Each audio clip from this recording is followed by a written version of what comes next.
Now it's time for our weekly energy update with Dan McTeague, president of Canadians for Affordable Energy. Well, thank you for that, Julie. And as we saw last week, no movement on the two wars, both in Ukraine and now in Gaza, means that markets are really fumbling when it comes to trying to figure out a price. That's critical because we don't really know where oil and gas prices are going in the long term, even in the medium term. There seems to be signals that have traditionally in the past kept energy prices in check. Things like the raising of interest rates from the US Fed and to a lesser extent even our own bank. But that doesn't seem to be forthcoming. And so the markets really have to sooner or later pay more attention to fundamentals. If they do that, they'll find that in the case of diesel, in the case of gasoline, and certainly in the case of oil, the world is likely to have a little bit less of. Now, we've had a pretty significant temperature change, not just in Ontario and Quebec and the West, the prairies, but we're now seeing what could be more extended periods of time of colder weather much earlier than anticipated. Now, this, of course, is kind of strange given that we had the hot summer, but what has affected that hot summer may very well determine El Nino, the effect on this winter, and it looks like it's going to be a very cold one.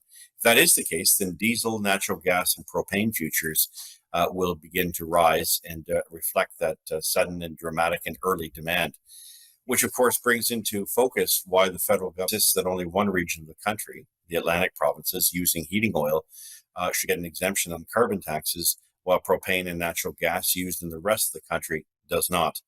This sort of one-off and fly by the direction of the wind approach of the government demonstrates not just how shallow and unprincipled the carbon policy is of this government, the fact that it's layered on with a second carbon tax, regulations on everything from methane to building codes to just transition, trying to find kicking people out of good paying jobs, some of the best we have in this country, in an industry, by the way, oil and gas, which is still the golden goose for Canada, really demonstrates the extent to which we are going to have adult and very serious discussion about getting rid of net zero fantasies.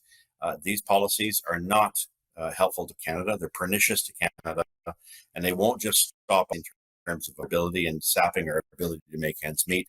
They're likely to significant, serious questions about why we would want to remove or reduce the amount of food that we produce in this country, or why we would want to imperil Canadians and our nation, one of the coldest countries in the world, from getting access to things that work.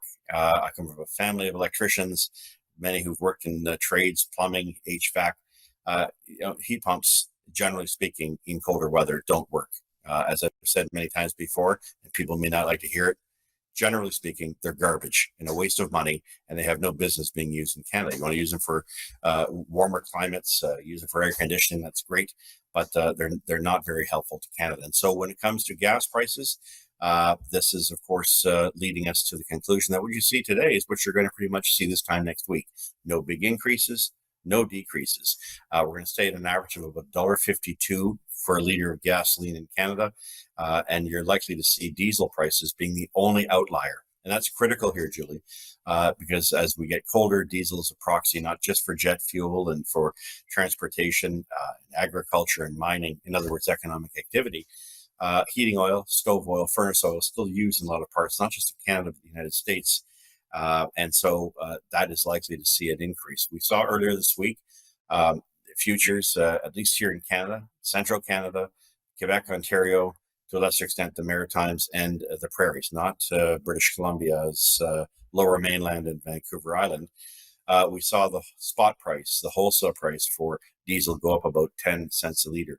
I don't expect that to happen again, but I do believe that those prices are going to be sustained. And so while much of our focus may be on gasoline pricing, the real economic impact on all of us, whether we drive or not, is on the price of diesel.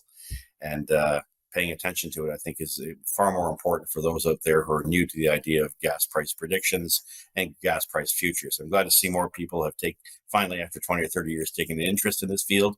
But I think we have to also consider other implications for the country, which is what happens when you have an oil and gas sector that's been really hamstrung, for which the Canadian dollar is now, as a result, much weaker, adding more pressure, I might add, to the purchase power of Canadians and indeed being inflationary. And as the Bank of Canada has now had to finally admit, carbon taxes and green policies are in fact very inflationary and very corrosive to the bottom line of Canadians. That's it for this week, Julie. Let's get back next week and see how the second week looks in this great month of November.